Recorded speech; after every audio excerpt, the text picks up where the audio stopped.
예, 안녕하세요. 예, 저는 뷰스트 코리아에서 온 최영락이라고 합니다. 예, 반갑습니다. 지난주 목요일에 제가 여기 와가지고 뭐 퓨즈 툴스에 뭐 포함된 여러 가지 기술들에 대한 얘기 드렸었는데요. 오늘은 그 퓨즈를 직접 사용해 볼 수 있는 시간으로 해가지고서 준비를 했습니다. 그래서 여러 가지 파트로 나눠져 있고요. 잠시만요. 사전에 제가 드렸던 유인물이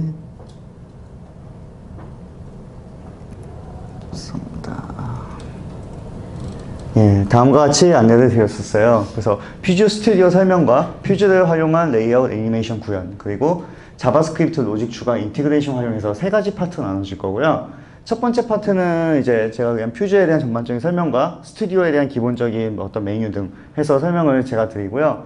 그 다음에는 이제 저쪽에 계시는 큐브덱스의 유용한 차장님께서 퓨즈를 활용한 레이아웃과 애니메이션 구현해가지고 라이브 데모와 함께 상세히 설명해 주실 겁니다. 그리고 마지막으로는 어떤 이제 퓨즈를 결국을 쓰려면은 기본적인 뭐 마크업에서 UI, UX를 그리는 태그를 잘 쓰는 것도 중요하지만요. 자바스크립트와 같이 활용을 해가지고 로직을 추가하는 부분도 중요해질 수가 있거든요. 그래서 그 부분과 관련해가지고서 자바스크립트 로직 추가와 인티그레이션 기능을 어떤 식으로 활용할 수 있는지를 중점으로 해서 파트 3개로 나눠서 설명을 드릴 수 있도록 하겠습니다.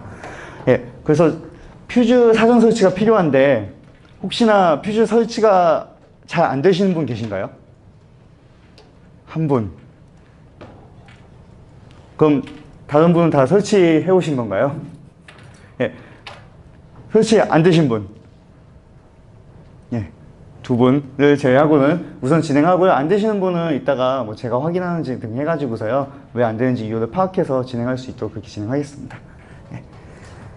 그래서 다시 제가 가장 큰 문제가 맥을 활용하는 법이 약합니다. 항상 자, 다시 합니다. 스크린 잘 됩니다. 그래서 파트 1은 퓨즈 스튜디오 설명이고 2는 레이아웃 구현해서 유용한 차장님께서 이해하시고 파트 3 인티그레이션 활용 이렇게 세 가지로 파트 나눠서 설명드리고요. 첫 번째 파트에서는 퓨즈 스튜디오 설명드릴 겁니다. 잠시만요. 그래서 상당수 부분은 지난주 목요일에 이야기 드렸듯이 디자이너와 개발자 사이에서 어떻게 모바일 융합해서 조화를 이루면서 모바일 앱 개발을 할 수 있는지 그러한 철학으로 퓨즈 툴스라는 도구가 나왔고요. 퓨즈 스튜디오까지 나온 배경을 지난주에 이야기 드렸었고요. 뭐 그래픽, 플랫폼 이런 등등은 이야기를 쭉 드렸었기 때문에 제가 넘어갈 수 있도록 하겠습니다. 거의 뭐 비슷한 내용이라서요. 다만 여기 나와 있는 부분에서요. 오노라는 플랫폼이 있습니다.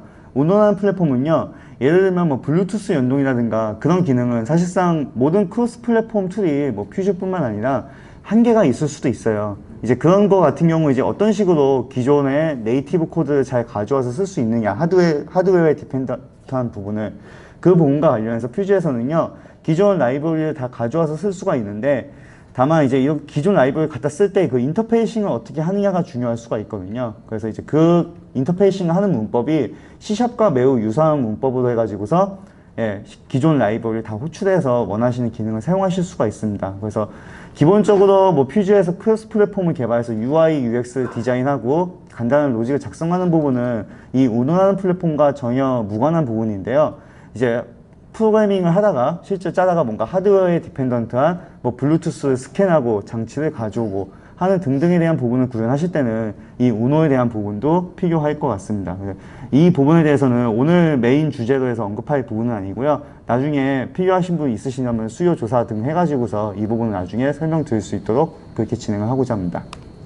그래서 이런 여러 가지 부분은 지난주에 다 설명을 드렸던 부분이기 때문에요. 다 넘어갈 수 있도록 하고요.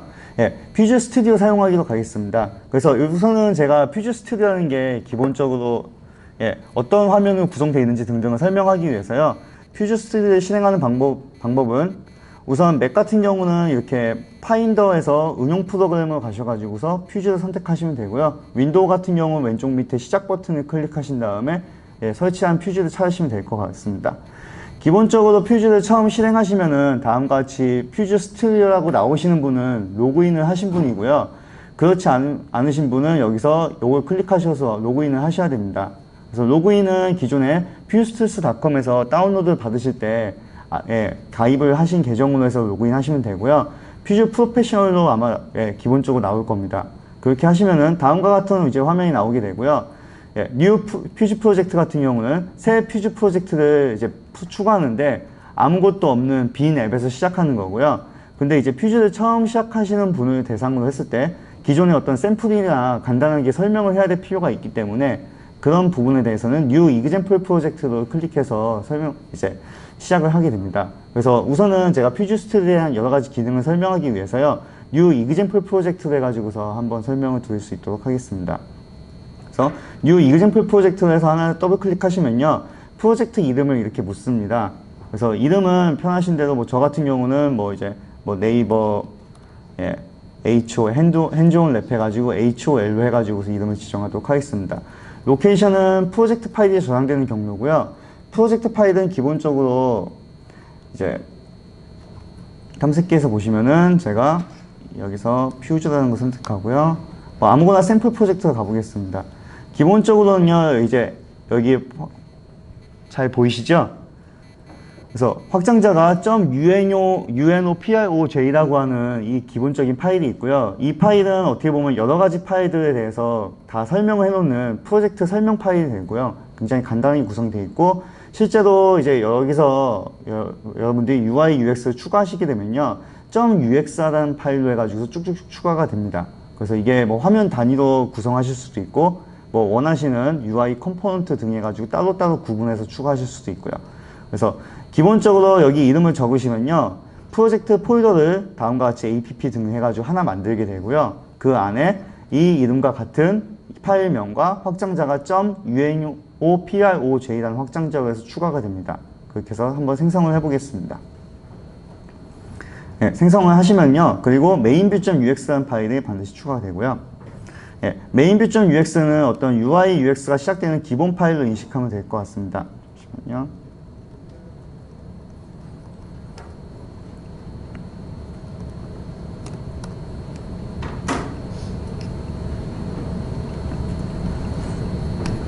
네, 제가 네이버 지금 이거 프로젝트를 만든 폴더 구조를 보게 되면요. 네이버 HOL이라는 폴더가 생기게 되고 그 안에 같은 이름으로 된 파일과 확장자가 .unoprij로 되어 있고요. 사실상 이 파일 이름은 여러분들이 나중에 추후에도 원하시는 대로 바꾸셔도 무관합니다. 무관하고요. 기본적으로 근데 하지만 여기 프로젝트 이 경로에는 하나의 unoprij라는 파일이 있으셔야 되고요. 이 UX 파일은 원하는 대로 나중에 추후로 추가하실 수도 있습니다. 그래서 요즘에는 이 프로젝트 파일들을 기트나 그런 이제 버전 관리 툴로 해서 같이 관리하는 경우가 있는데요. 그때는 보통 이제 이 빌드라는 경로는 여러분들이 이제 프로젝트를 만들 때 뭐 임시 파일이라든지 아니면 이제 만든 결과 해서 뭐 빌드된 결과가 생성되기 때문에 이 폴더만큼은 그 이제 기트나 그런 버전 관리 툴에 같이 포함이 되지 않도록 관리하시는 것은 따로 필요합니다. 그래서 기본 프로젝트를 중심으로 해서 한번 설명을 드릴 수 있도록 그 위에서 다 돌아갈 수 있도록 따로 컴파일을 해준 겁니다. 그래서 뭐 메뉴에 여기 보시면 뭐 X 버튼 위치라든가 이런 건 약간씩 다를 수가 있는데요. 기본적인 모든 화면의 구조는 맥과 윈도우는 거의 같다고 보시면 됩니다. 그래서 다른 기능은 거의 없고요. 다만 이제 여기서 뭐 iOS로 필요한다 이 부분이 윈도우에서는 지원이 되지 않습니다. 이제 이거는 애플의 정책인데 애플에서는 iOS 앱을 만들려면은 반드시 애플 장치에서 뭐 맥북이 됐건 여러 가지에서 그 부분이 없으신 경우는 여기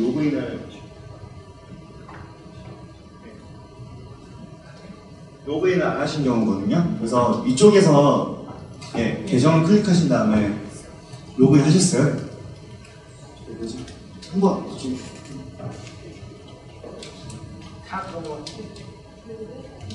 그래요? 퓨즈 프리로 되어 있거든요. 저희는 퓨즈 프로가요? 네, 퓨즈 프리.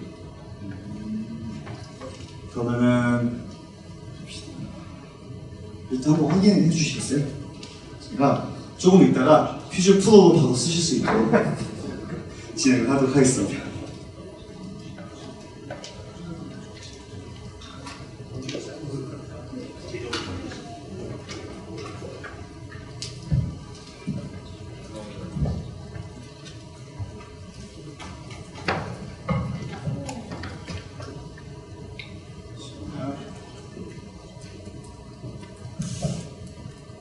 혹시 왼쪽에 이거 뷰 안 나오시는 분?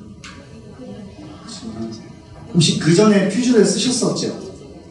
다운로드 받으라고 해서 예. 지난번에 가서 지난번에 다운로드. 예.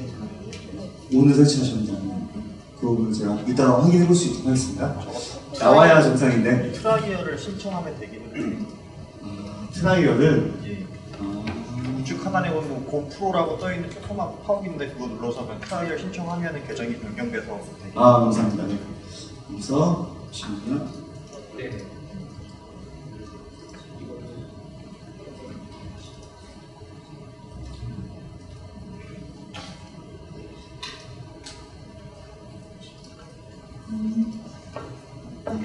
그럼 이거 하나 부탁을 드릴게요. 이 사이트 좀 접속하셔가지고요. 그리고 제가 잠시만요.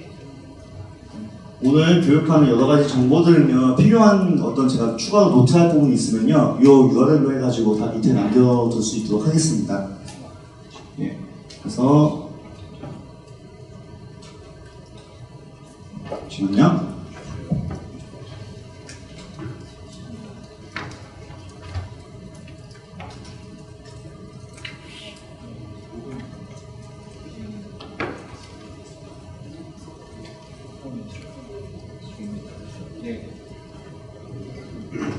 예, 여기 지금 방금 적었는데요. 예, 지금 퓨즈 다운로드 해가지고 이 부분을 다 하신 것 같아요.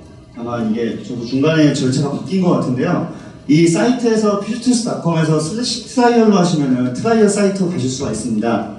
그 트라이얼 사이트에 가시면은 여기 아마 신청하시는 버튼이 있을 거예요. 저는 이미 지금 액티베이션이 돼가지고서 이런 식으로 나오고요. 그래서 이런 식으로 나오시면은 이미 액티베이션이 된 경우고, 그래도 혹시 또 왼쪽에 메뉴가 안 나오시면 말씀 주시고요. 트라이얼로 하셔가지고서 액티베이션 버튼을 클릭하시고서 로그아웃 했다 다시 로그인 하시면은 아마 왼쪽에 메뉴가 정상적으로 나올 겁니다. 그렇게 해서 혹시 안 되시면 말씀 부탁드릴게요.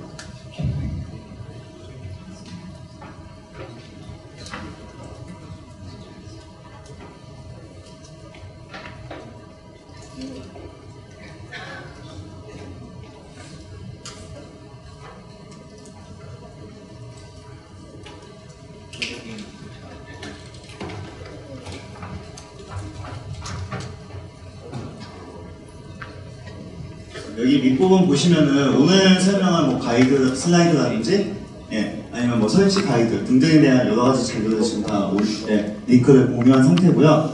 추가로 진행하면서 공유가 필요한 링크라든가 등등 있으면은 다 밑에 작성을 할 수 있도록 하겠습니다. 여기 보시면은 퓨즈 팩토리 카페라고 해서 밑에 있는데요. 이 부분은 저기 이따가 저 다음에 진행하신 유용한 사장님께서 많은 좋은 글을 올려주셨거든요. 그래서 그 글을 살펴보시면서 퓨즈에 대해 궁금하신 게 있으신 걸 올리시면은 저희가 또 답도 잘 해드리고 있습니다. 그래서 지금 뭐 사이트도 그렇고 다 영문으로 되어 있고요. 한글 사이트도 열심히 뭐 만들고 있습니다.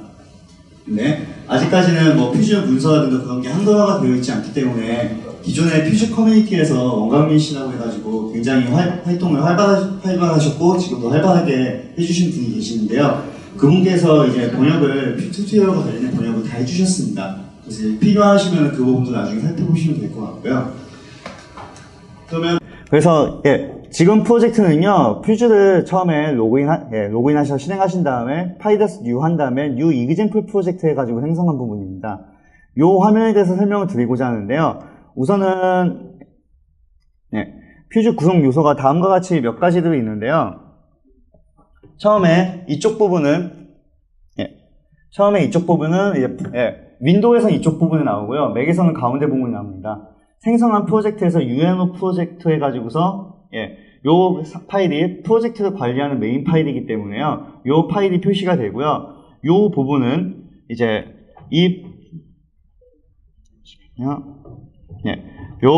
동일 폴더 내에서요. 파일들이 굉장히 많은 파일들이 있는데 그 중에서 이제 파일들 보시면은 이제 app를 시작하는 태그가 있는 파일이 내부적으로 있습니다. app를 시작해서 app가 끝나는 파일이 이제 프로젝트 내에는 반드시 하나가 있다라고 가정하는 거고요.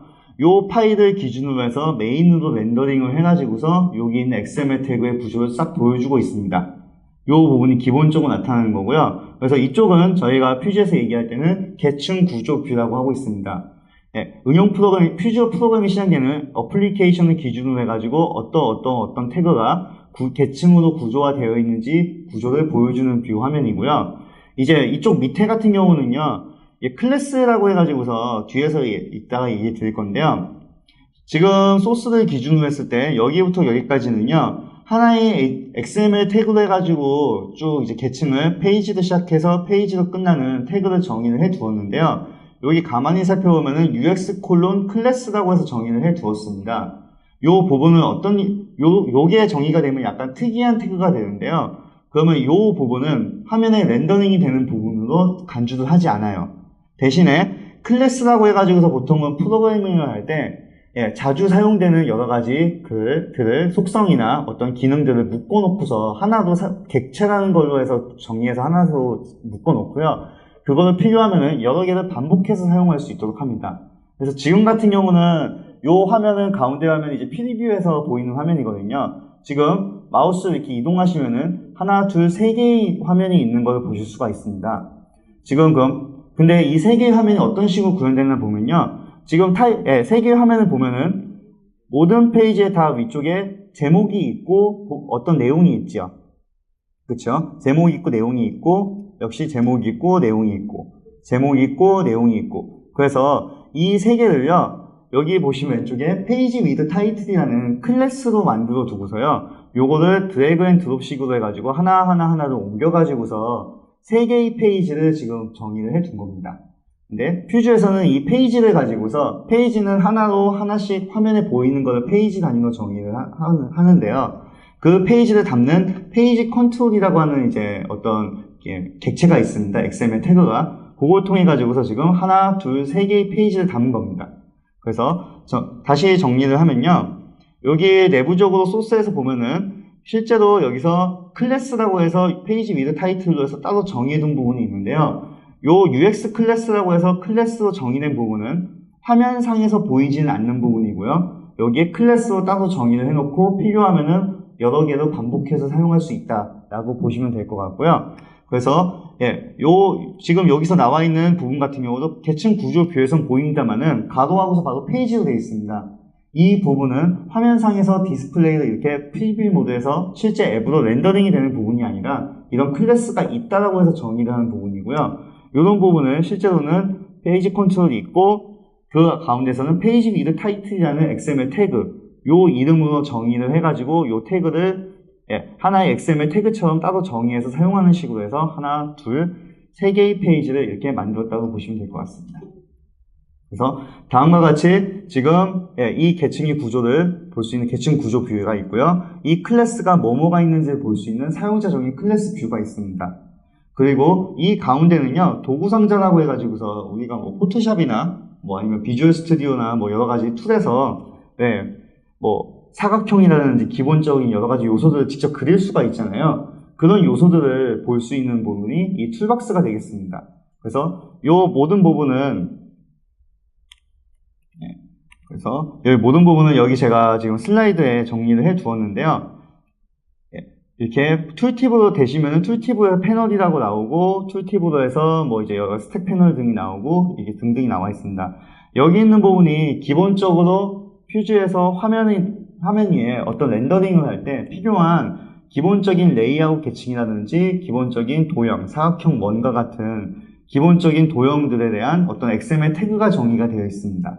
그래서 이 부분 툴박스로 해가지고 도구로 정리해뒀고요. 필요한 부분이 있다고 한다면은 여기서 뭐 드래그 앤 드롭을 통해 가지고서 예를 들면 제가 여기 사각형이 하나가 있는데 원을 추가하고 싶다라고 하면은 이렇게 원을 그리면은 원이 나옵니다. 근데 원이 지금 보이진 않죠? 분명히 그럼 패널이 있는데 원을 넣었는데 왜 안 나오느냐? 색깔이 지정이 안 돼서 그래요. 그래서 이런 색상을 어디서 지정하느냐라고 하면은 이 오른쪽에 있는 속성 뷰에서 지정을 할 수가 있습니다. 그래서 이 속성에서는 여러 가지 지정할 수가 있는데요. 예를 들면 제가 지금은 뭐 200에 200 정도로 해서 지정을 하면은 지금 화면에 안 나오죠. 컬러가 없기 때문이에요. 그래서 컬러도 제가 한번 클릭을 해서 녹색 정도 지정하게 되면은 이 서클이라는 게 이렇게 보이게 되고요. 근데 다만 지금 여기서 보면은 렉탱글 사각형이죠. 사각형이 요 밑에 있는 걸 보실 수가 있고 서클이 그 위에 있는 걸 이렇게 보실 수가 있는데 지금은 패널이라는 거는 기본적으로 어떤 도화지에 해당이 됩니다. 그래서 이 도화지에 위에 그냥 어떤 뭐 얼라이먼트나 어떤 배치 같은 속성을 따로 지정을 하지 않았기 때문에요. 도화지의 한가운데 배치를 시키는 그냥 디폴트 배치로 이렇게 그려놓게 되어 있고요. 이런 태그들을 어떻게 잘 배치할까는 이제 뒤에서 레이아웃 시간에 이제 또 유용한 차님께 설명을 주실 건데요. 지금 같은 경우는 여기에 있는 패널을 이 두 번째 있는 스택 패널이라는 걸로 교체를 하셔야 되는데요. 그 부분을 여기서 제가 이 속성에서 패널이라는 것을 클릭하신 다음에 도형의 타입에서 대문자 S와 소문자 TACK에서 스택 패널로 해서 변경하시면은 이런 식으로 스택이 차곡차곡 쌓이는 거거든요. 그렇게 해서 원이 하나가 있고 그 밑에 바로 사각형이 있는 식으로 해서 이렇게 변경을 하실 수가 있습니다. 그래서 이제 이런 부분은 등등을 근데 이렇게 하려면은 뭐 패널이 어떤 특성을 지니고 스택 패널이 어떤 특성을 지니고 하는 특성을 또 이제 잘 아시면은 다양한 이제 요소들 배치해가지고 그릴 수가 있거든요. 이 부분은 뒤에서 유용한 차님께 설명을 드릴 수 있도록 그렇게 진행하겠습니다. 그래서 다음과 같이 기본적으로 계층 구조뷰에서는 계층을 확인하고요. 여기 사용자 클래스에서는 이제 계층 구조뷰에서 화면에 렌더링이 되지 않고 별도로 클래스로 지정해 놓은 클래스에 대한 요소들을 확인할 수 있는 사용자 정의 클래스 뷰가 있고요. 기본적인 XML 태그들에 대한 목록에 대한 어떤 객체를 확인할 수 있는 도구 상자가 있고요. 하나하나 요소를 구체적으로 클릭했을 때는 오른쪽에 속성으로 해가지고서 속성에서 자세한 내용을 변경하실 수가 있습니다. 이러한 모든 내용은요, 여기 보시는 소스로 해가지고서 다 내부적으로는 작업을 하고 있어요. 그래서 방금 서클을 추가한 부분 같은 경우에는 이 부분에 정확하게 해당이 됩니다. 서클로 해서 위드스 200, 헤이트 200, 컬러로 뭔가 지정이 된 거 있고요. 이 부분이 XML 태그로 아까 패널이라고 되어 있던 부분이 스택 패널로 변경이 된 부분입니다. 즉 여기 있는 이제 마크업 언어가요. 실제로 프로그래밍 언어로 퓨즈에서는 간주를 해요. 그래서 이 부분을 이 파일만 있으면은 화면 상에 있는 모든 것들이 다 렌더링이 되거든요. 그럼 이제 이 결과를 실제 iOS 앱과 안드로이드 앱으로 폰으로 내보내기 해도 동일한 화면으로 나타난다는 겁니다. 이게 퓨즈에 살펴보는 기본적인 어떤 내용들이고요. 그래서 제가 계층 구조뷰 설명을 드렸고, 사용자 정의 클래스 뷰를 설명드렸고, 도구 상자 설명드렸고요, 속성 편집기 설명을 드렸습니다. 그 다음에는 실습으로 해가지고서 제가 간단히 내용 넣는 부분은 제가 중간중간 보여드렸는데요. 이런 부분에서 이제 잘 퓨즈에 대해서 기본적으로 조금 더 친숙해지시려면요, 여기 있는 뭐 패널이 어떤 거고, 스택 패널이 어떤 거고, 그런 거와 관련해가지고서 여기서 뭐 제가 너무 붙어 있으니까 20 정도 띄워둔다 하면은 20 강력만큼 벌어지고, 이런 부분에 대해서 또 상단도 뭔가 띄워져 있으니까 마진으로 해서 적당히 10 정도로 해서 주면은 상하 좌우에서 10 정도 떨어뜨리고 하는 이런 걸로 등등 해가지고서 배치를 하게 되는데요. 이게 어떻게 보면 기존의 안드로이드나 iOS에서요, 화면상에서 뭔가 배치하고 하는 작업하고 상당히 유사할 수가 있는데요. 이런 것들을 크로스 플랫폼으로 해가지고서 한 번에 작성을 XML 태그로 정의를 하다 보니까 퓨즈에서는 다음과 같이 정의를 하고요. 그러한 모든 것들은 이쪽에 가운데 보이는 프리뷰 모드에서 바로바로 확인을 하실 수가 있습니다. 그래서 이러한 부분에 대해서 뭐 사각형 색상을 빨강으로 변경하는 부분이 있는데요. 여기서 이제 추가적으로 설명드릴 부분은 퓨즈 스튜디오에서는요, 셀렉션이라는 모드가 있습니다. 이 셀렉션이라는 모드는요, 이게 계층이 이렇게 되어 있는데, 예를 들면은 이 사각형의 색을 이 녹색에서 빨간색으로 변경하고 싶다거나 파란색을 노란색으로 변경하고 싶다라고 했을 때는 우리가 기존 같은 경우는 두 가지 뭐 접근 방식이 있을 거예요. 첫 번째는 어떤 프로그래밍 소스, XML이 됐건 실제 소스가 됐건 일일이 살펴보면서 기존의 요소가 어디 있는지를 찾아보는 과정이 있을 테고, 아니면 이 스튜디오에서 하면 이렇게 지금 처음에 이렇게 이 모드로 시작을 했었죠. 이 모드에서 실제로 첫 번째 페이지에 이렇게 가가지고 클릭을 해가지고서 요소를 변경하는 모드가 있을 텐데요. 이런 것들을 바로 화면상에서 라이브로 선택할 수 있게 하는 모드가 여기 있는 가운데 있는 셀렉션입니다. 셀렉션으로 모드를 켜신 다음에요, 실제 원을 클릭하시면은 실제 원이 바로 클릭이 되는 걸 확인하실 수가 있습니다. 경우에 따라서는 두 번 선택해야 될 수가 있는데요. 이 이유 같은 경우는 클래스 안에 실제로 루트가 이중 정의가 되어 있어서 그렇습니다. 어쨌든 이렇게 클릭하시면은 이쪽 오른쪽 부분이 서클로 정확하게 바뀌신 부분을 확인하실 수가 있습니다. 아니면은 사각형을 선택하시면은 렉탱글로 해서 이렇게 정의가 되신 부분을 보실 수가 있고요. 그렇다면 이게 서클로 해서 바로 셀렉션에서 선택하시면은 이 서클에 대한 요소를 바로 선택하실 수가 있고, 필요하시다면은 컬러 색상을 다른 걸로 이렇게 변경을 하실 수가 있고요. 사각형 요소에 대해서도 역시 선택한 다음에 색상을 노란색 등으로 이렇게 변경하실 수가 있습니다. 여기서 한 가지 주의해야 될 부분은요, 셀렉션을 한번 했다면은 해제를 시켜주셔야 이 화면상에서 동작하는 기능을 다 확인하실 수가 있습니다. 예를 들면 이 페이지는 여기 왼쪽에 아까 설명드렸다시피 하나, 둘, 세 개의 페이지를 가지고 있습니다. 그래서 스크롤도 이렇게 되고 있는 부분이 있는데요. 셀렉션 모드에서 클릭을 하게 되면 스크롤은 전혀 되지가 않습니다. 왜냐하면은 이 셀렉션은 이 요소를 라이브로 클릭하기 위한 모드이기 때문에요. 스크롤을 하시려면은 동작하는 셀렉션 모드를 오프시켜가지고 동작하는 모드에서 이렇게 셀렉션을 하셔야 페이지가 이동되고 하시는 걸 확인할 수가 있겠죠. 그래서 이제 이런 부분에 대한 이해를 하시는 부분은 이제 중요할 것 같습니다.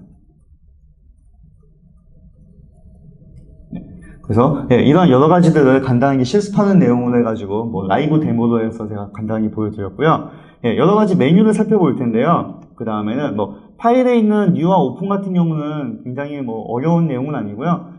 New 하시면 새로운 퓨즈 프로젝트 만들겠다는데 기존에 만들었던 여러 가지 프로젝트들은 다 여기 목록에 쭉 이렇게 나타나 있고요. 원하시면 브라우저 해가지고서 기존의 목록을 가져와실 수도 있고, 아니시면 파일에서 오픈을 하신 다음에 기존에 잘 만들었던 퓨즈 프로젝트 파일을 기준으로 오픈을 하실 수도 있습니다.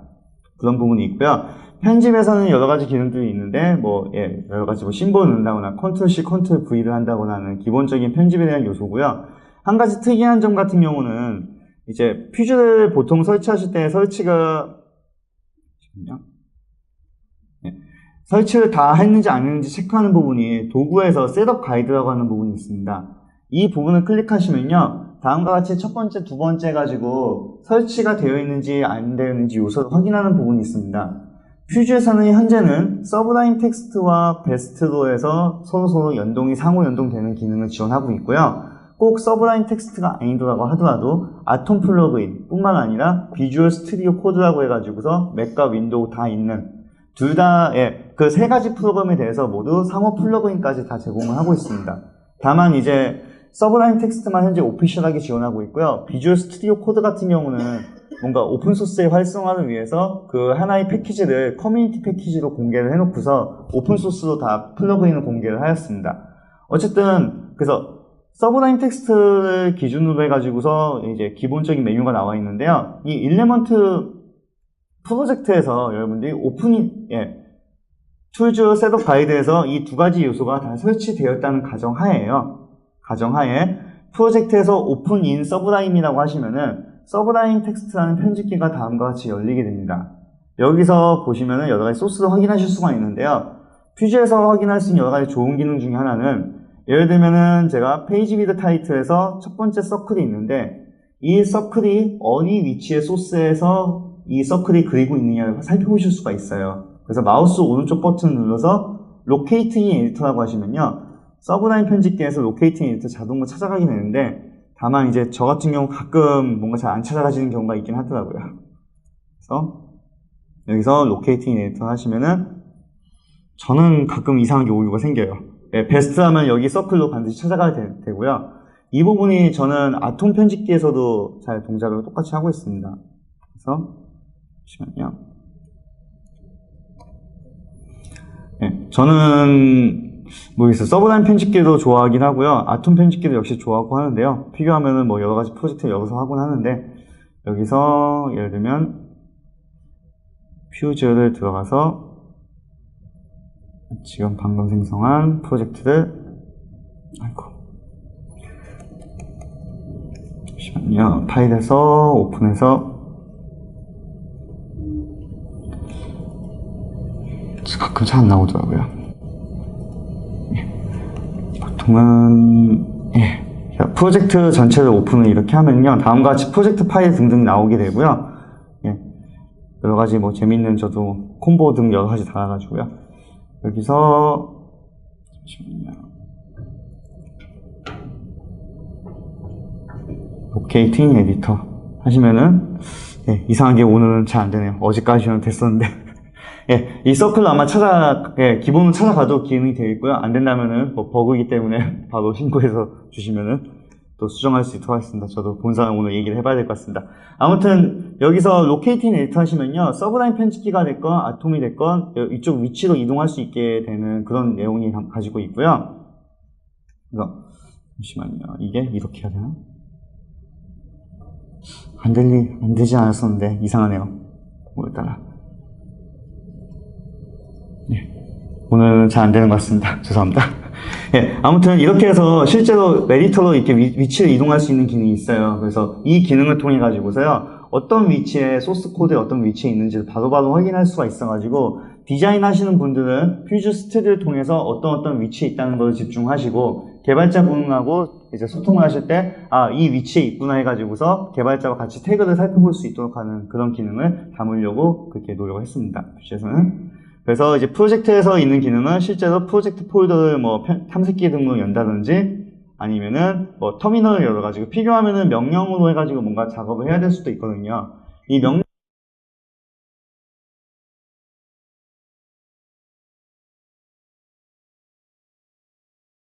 이제 라이브러리로 어떤 불러온다든지 하는 부분에서는 이제 인티그레이션 기능을 할 때는 여기 터미널을 쓰셔야 됩니다. 이제 그런 부분은 어떻게 보면 개발자분들께 더 익숙하신 기능이라고 볼 수가 있고요. 그래서 터미널을 해당 프로젝트 여는 부분이고, 서브라인 에디터가 텍스트 같은 편집기를 여는 그런 화면이 있고, 각각의 파일에서 실제로 이동하는 그런 기능들을 다 가지고 있습니다. 그 다음 뷰포트 같은 경우는요, 여기에 나와 있는 뷰포트는 여기에 마우스 영역에서 셀렉션이 오프가 되어 있을 때 마우스 오른쪽 버튼을 누르는 것과 동일합니다. 그래서 대표적인 퓨즈 프로에서 대표적인 스튜디오에서 가장 대표적인 기능이요, 뉴 뷰포트를 하시면은 프리뷰가 하나가 더 나오게 돼요. 그럼 이건 어떻게 쓸 수 있느냐면은, 하나는 아이폰 5용으로 바꾸고 하나는 아이폰 6, 7용으로 바꿔가지고서요, 디바이스 어떤 기기가 바뀌었을 때 어떻게 뷰가 그려지는지를 확인하실 수가 있습니다. 그래서 때로는 뭐 갤럭시 S6 엣지 등 해가지고 이렇게 요소 확인하실 수도 있고, 그리고 여기 보시면은 플립 에스펙트 하면은 가로 세로 모드가 이렇게 바뀌게 되는 걸 보실 수가 있고요. 근데 이제 여기 현재 나와 있는 디바이스 이상으로 해서 추가하시려면요, 디바이스에서 커스터마이즈 부분을 하시면요, 각각의 디바이스를 다음과 같이 device.json으로 해가지고서 파일을 쭉 작성하실 수가 있습니다. 이 부분에서는 각각이 가 있고, 가로 크기, 세로 크기가 뭐고, 픽셀의 어떤 이제 포인트가 몇 개인지 등등을 DPI 등에서 이렇게 설정하는 부분이 있는데요. 이런 부분은 현재 제조사에서 다 설정을 공개를 하고 있습니다. 그래서 원하시는 내용을 다음과 같이 뭐 컨트롤 C 한 다음에 컨트롤 V 해가지고서 뭐 추가를 해주시면은 해당 장비에 대한 기능 역시 확인하실 수가 있습니다. 그래서 이러한 이제 기능도 있고요. 어떤 선택하는 부분?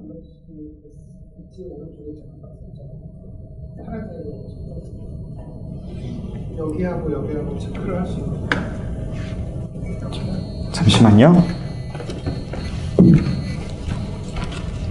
이렇게 선택하는 기능인 것 같은데. 네. 이렇게. 그거는 어떤 기능인가요? 제가 알기로는 특별한 기능은 아직 잘 모르겠습니다. 따로 선택하는 부분에서의 어떤 큰 강조가 있는 것 같지는 않아요.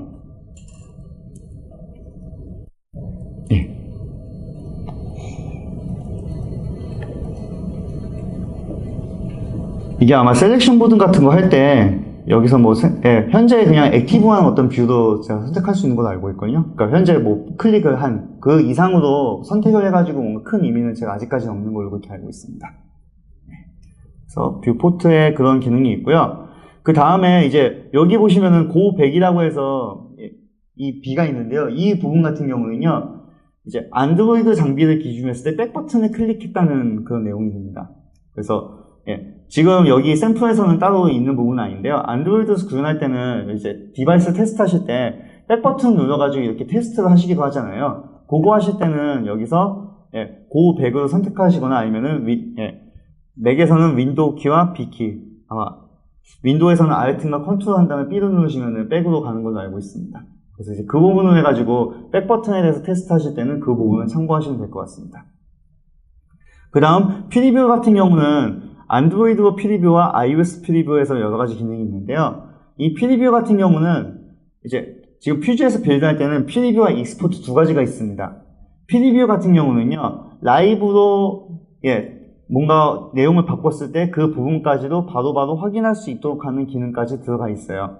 그래서 프리뷰에서 제가 예를 들어서 안드로이드에서 프리뷰를 하게 되면요, 특정한 APK 파일로 만들어지는데요. 이 APK 파일로 해서 실제로 어떤 마켓에 제출하라고 하는 용도가 아니고요. 이제 개발 중일 때 안드로이드 장비에다가 이렇게 내보내고요. 여기서 근데 뭔가 내용을 이 색깔을 바꾼다거나 타이틀의 어떤 내용을 바꾼다고 했을 때 그런 변경사항이 안드로이드 장비에서 보여질 때도 바로 갱신되도록 다시 컴파일하지 않고 갱신되게 할 때 사용하는 부분입니다.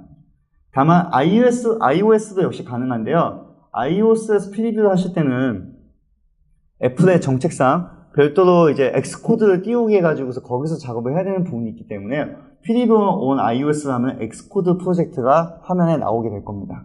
그래서 현재 두 가지 다 했고요. 잠시 기다리시면은 안드로이드 APK 프리뷰 다 확인하실 수가 있습니다. 현재 안드로이드 장비는 다음과 같이 제가 확인하실 수 있도록 이렇게 오픈을 한 상태고요. 그래서 이 처음에 로딩할 때의 시간은 조금 걸리는데요. 장점 같은 경우는 뭐 제가 나중에 여기서 지금 보시면은 이 요소를 하나 클릭한 다음에 색깔을 다시 뭐 빨간색으로 바꾼다고 했을 때 지금 보면 왼쪽 오른쪽 두 개가 다 바뀌었잖아요. 이 부분이 실제로 안드로이드 장비에서도 같이 바뀐다는 겁니다. 이 부분을 다시 컴파일을 하지 않고도 확인할 수 있는 부분이 어떻게 보면 퓨즈에서 라이브 프리뷰 로딩하는 가장 큰 장점이고요. 이거 할 때 여러 가지 조건이 있습니다. 첫 번째는 이 안드로이드 장비와 이 컴퓨터와 같은 와이파이 영역에 있으셔야 됩니다. 내부적으로는 소켓 통신을 해가지고서요, 같은 와이파이에서 서로 확인을 해가지고 로딩을 하는 부분이 있기 때문에요. 이 부분은, 그게 필요합니다. 그리고 지금 엑스코드 하나 열었고요. 제가, 이 장비, 아이폰을 보여드리기가 지금 어려운 부분이 있어가지고요.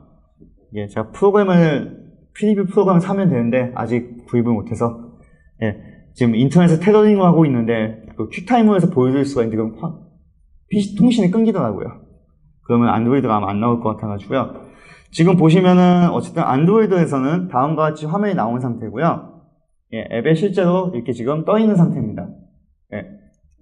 그리고 한 가지 특징은 둘 다 오프라인이 된 상태라고 한다면요. 그때는 와이파이에서 통신하는 게 아니라 USB로 또 통신을 해요. 이 부분에 대한 내부적인 개선점을 이루려고 노력하는 부분이 있는데요. 잠시만요. 그래서 지금 현재 다음과 같이 앱이 현재 3개가 있는 상태고요. 심지어는 제가 지금 아이폰에서 엑스코드에서 현재 아이폰 로컬 6로 해가지고서 빌드를 하게 되면요. 지금 나와 있는 코드로는 내부적으로 뭐 코드를 보시면은 조금은 복잡한 C++ 코드로 해가지고 막 나와 있어요. 제가 봐도 해석이 안 되는 그런 코드인데요. 이거는 이제 오브젝티브 C라고 하는 걸로 해가지고서요. 퓨즈에 있는 내용을 다 C++ 다 변환을 시켰고요. 그래서 최적화된 내용으로 해서 빠르게 불러올 수 있는 부분과 최적화된 코드로 해서 성능을 보장하는 코드 뿐만 아니라 뭐 어떤 변경사항이 있을 때 이 로컬에 여기 있는 PC와 통신을 해가지고서 바로바로 라이브에 있는 내용이 변경될 수 있도록 하는 부분까지 포함이 되어 있습니다. 그래서 예를 들면 지금 요걸 기준으로 했을 때 제가 요 색깔을 다시 클릭해가지고 오른쪽에서 제가 빨간색 대신에 다른 색을 바꿔보도록 하겠습니다. 그래서 빨간색 대신에 시안으로 바꾸게 되면은 안드로이드 폰도 마찬가지로 지금 색상이 바로바로 바뀌게 됩니다. 그렇게 해서 어떤 UI, UX를 개발하실 때 다양한 장비에서 어떻게 보여지는지 확인하고 싶으신다 하면요. 실제 장비에서 확인하고 싶으시다 하면은 같은 와이파이에 두시고요. 다음과 같이 프리뷰에서 iOS로 내보내기, 안드로이드로 내보내기 하신 다음에 확인을 바로바로 확인하시면 될 것 같습니다. 아이폰 같은 경우는 빌드가 늘려가지고 있는데 거의 다 빌드는 됐네요. 그래서 여기서 작업하는 기본적인 내용은 iOS 시뮬레이터에서도 다 확인이 가능합니다. 안드로이드도 역시 시뮬레이터에서 확인이 가능한데요. 다만 문제는 안드로이드 시뮬레이터 띄우려면은 시간이 굉장히 많이 걸리기 때문에 그 부분은 직접 하시는 거 제가 권장하지는 않겠습니다. 네.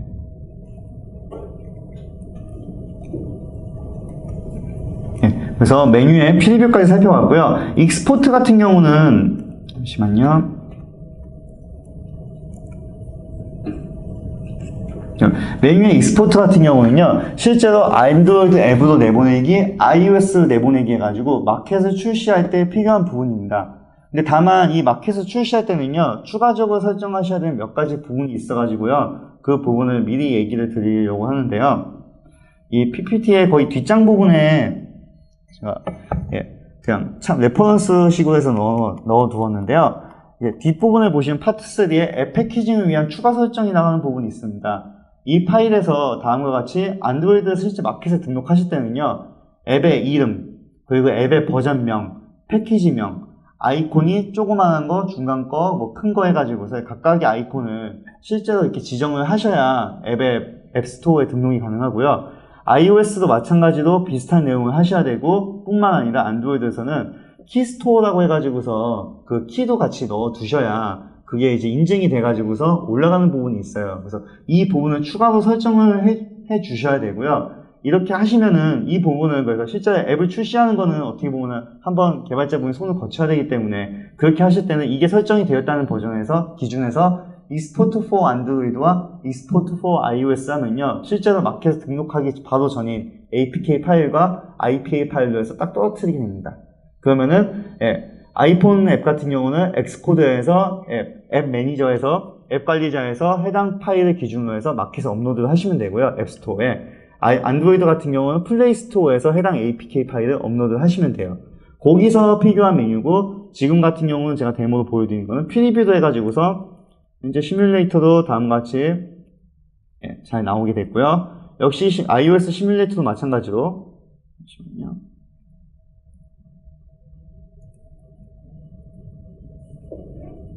아이고.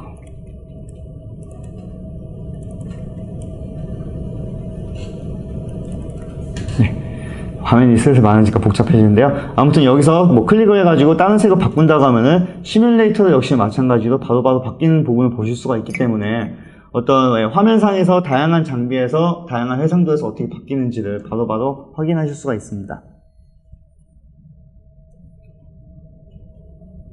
그래서 익스포트 메뉴는 이제 그쪽과 관련된 부분이고요. 실제로 프리뷰 하실 때 내부적으로는 몇 가지 플래그를 필요에 따라서 설정하실 부분도 있어요. 그래서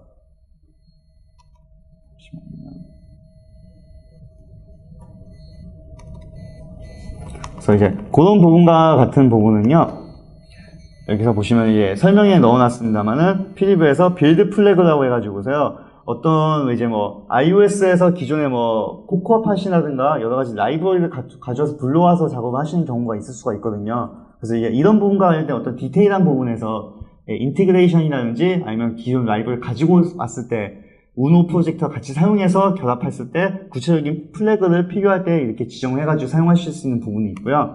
익스포트는 아까 설명드렸듯이 아까 설명드렸던 구체적인 아이콘이나 앱 패키지명 등등 상세한 내용을 지정하시고 하시면 바로 앱스토어로 해당 내용을 올리실 수가 있습니다. 즉 iOS 스위프트라든가 뭐 이제 오브젝티브-C, 자바라는 프로그래밍 언어를 알고 있지 않더라도 퓨즈만으로 앱을 만들어서 업로드하는 게 가능하다는 이야기입니다.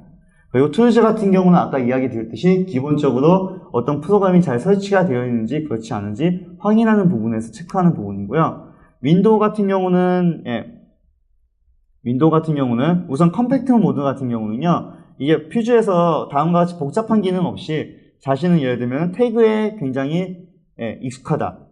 그래서 여기 있는 태그만으로 기본적인 다 작업이 가능하다. 그래서 퓨즈에 있는 내용은 다음과 같은 내용을 많이 보고 싶지 않고 간단하게만 보고 싶다고 하시면은 컴팩트 뷰로 들어가시면요, 다음과 같이 딱 하나의 화면만 뷰포트만 나오게 됩니다.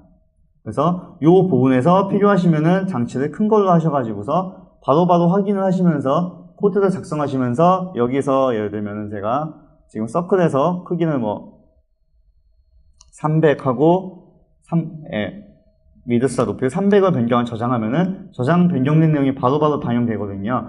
이런 식으로 해가지고서 어떤 코드를 기준으로 작업하시면 생산성을 높이시겠다 하시는 분 같은 경우는요, 컴팩트 모드에서 작업하는 것 또한 권장을 드립니다. 예, 그렇지 않다면은 다음과 같이 이런 왼쪽, 오른쪽에 어떤 툴들의 도움을 받으시면서 계층 구조뷰, 클래스 뷰, 속성 등의 구조 도움을 받으시려면은 이 뷰 모드에서 작업하시는 거 권장드리고요. 예, 그 다음에 테마 같은 경우는 이게 저도 어떤 개발자분들은 이렇게 다크 테마를 선호하시더라고요. 저는 데모할 때는 프로젝트의 상황을 따라 가지고서 데모를 해야 되는 경우는 이렇게 밝은 모드에서 데모를 하기도 하는데요. 어떤 개발을 할 때는 밤에 개발하는 분이 많으셔서 그런가 다크 모드로 해가지고 이렇게 살펴보시는 건 좋다고 이렇게 얘기하시는 분들이 계시더라고요. 그래서 기본적인 테마는 아까처럼 밝은 라이트 테마와 어두운 다크 테마를 지원하고 있습니다. 이 부분이 퓨저 툴스와 관련된 메뉴에 대한 기본적인 설명이 되겠습니다. 그래서 선택 모드에서 필요한 부분은 속성 편집기에서 바로바로 수정이 가능하고요. 멀티 뷰포트라고 해서 아까 설명을 드렸듯이 다양한 디바이스 해상도의 뷰포트 및 멀티 디바이스를 지원하기 위한 모드, 그런 부분이 있습니다. 그래서 그러한 여러 가지 부분들을 제가 쭉 하시면서 설명을 드렸고요. 뒤에서는 이제 뒤에 계신 유용한 차장님께서 UX 마크업해서 레이아웃 등등을 해주실 건데요. 그 전에 뭐 다 아시는 내용일 수도 있고 아니면 처음 들으시는 내용일 수도 있을 것 같은데요. UX 마크업에 대한 간단한 이해까지 하고서 일단 제가 마치도록 하겠습니다. UX 마크업 같은 경우는요, 이제 지금 보시는 화면에서 아까 계속 쭉 보셨던 여기 있는 XML식으로 해가지고서 어떤 태그가 설정되어 있고 끝나고 하는 부분이 기본적인 마크업 부분이 되겠습니다. 이 부분은 사실상 어떻게 보면은 자마린에서도 이와 비슷한 문법을 쓰고 있고요. 뭐 다른 쪽에서 크로스 플랫폼 아니면은 안드로이드 스튜디오는 심지어 거기도 레이아웃을 정리할 때 비슷한 요소가 있는데요. 퓨저에서의 어떤 다른 부분과 차별화되는 점은요. 첫 번째 같은 경우는 기존에 이제 정의된 것들보다 조금 더 태그를 자연스럽게 쓸 수 있도록 고민을 많이 해서 들어간 부분이 있고요. 두 번째 같은 경우는 애니메이션을 구현할 때 특정 태그로 해서 정의를 했을 때 바로바로 애니메이션을 구현할 수 있는 막강한 몇 가지 태그들이 추가됐다는 점이 가장 큰 특징입니다. 어쨌든 이 UX 마크업은요, XML 기반의 마크업이고 퓨저에서 기본적으로 UI 레이아웃, 애니메이션, 제스처, 내비게이션에서 페이지와 페이지 간의 관계를 기본적으로 정의할 때 마크업을 사용하고 데이터 바인딩이라고 해서요, UI, UX는 기본적으로 XML 마크업으로 하는데 실제로 데이터는 어떤 로직으로 해서 처리한 데이터를 보여주거나 아니면 화면상에서 입력한 데이터가 있을 때 그 데이터를 서버로 보낸다거나 하는 부분도 있을 수가 있잖아요. 예를 들면 뭐 이제 어떤 검색을 한다. 아니면 이제 뭐 어떤 챗봇, 요즘에 챗봇 유행하니까 챗봇을 한다고 했을 때 어떤 뭐 데이터를 입력한다 했을 때 그걸로 해서 넣으면은 챗봇 서버에 보내가지고서 결과를 가져와야 되고 하는 부분에서는요, 입력한 데이터가 뭔지에 대한 변수에 대해서 어떻게 처리할 것인지 하는 데이터 바인딩이 필요합니다. 또는 이벤트라고 해서 클릭을 하였을 때 어떻게 처리할 건지 그런 등등에 대한 부분을 정의하기 위한 기본적인 마크업에 대한 부분이 퓨저에서 필요한 부분이고요. 이 마크업 파일은 모든 게 다 .ux 파일로 끝나도록 권장을 하고 있고요. 하나의 파일은 적어도 퓨저에서는 원하시면은 이 UX 파일을 여러 개 무한정을 두셔도 전혀 상관이 없고요. 다만 하나의 파일은 반드시 app로 시작해서 app로 끝나는 태그가 있어야 실제로 앱 화면에 보여지게 됩니다. 그래서 그 부분이 중요하고요. 그리고 모든 퓨저 프로젝트는 그래서 반드시 한 쌍의 앱과 앱으로 끝나는 태그가 존재하게 되고요. 처음에는 보통 시작하실 때는 하나의 UX 파일을 시작하는데 이제 점점점 하다 보면은 필요한 부분 떼서 이렇게 작업하기도 하거든요. 그때는 원하는 만큼 UX 파일을 분리해서 작업하시는 게 가능합니다. 그래서 UX 마크업을 작성하신 방법은 app에서 app 태그로 끝나는데 이 안에다가 기본적인 걸 여러 가지 넣어가지고서 작업을 할 수가 있거든요. 그래서 이런 부분을 작업할 때는 이제 실제로 프로젝트를 생성해서 작업을 하게 되는데요. 아까는 제가 파일을 생성하실 때 example 프로젝트에서 생성했는데요. 지금은 제가 new 퓨저 프로젝트 해가지고서 앱 네이버 HOL2 이 식으로 해서 하나 만들게 되면요, 진짜 app를 시작해서 app로 끝나는 태그만 딱 존재를 하게 돼요. 잠시만요. 그래서 여기서 서브라인 텍스트 편집기에 넣어서 실제 보게 되면요, 딱 정확하게 요 태그만 존재하게 되고 화면상에서는 아무것도 나오지 않아 가지고서 조금은 당황스러운 부분이 있는데요. 정말 밑바닥부터 시작하기 위해서 존재한다고 보시면 됩니다. 이때 같은 경우는 이제 제가 여기서 뭐 텍스트 편집기를 텍스트를 이렇게 드래그 앤 드롭해서 배치시키고요. 잠시만요.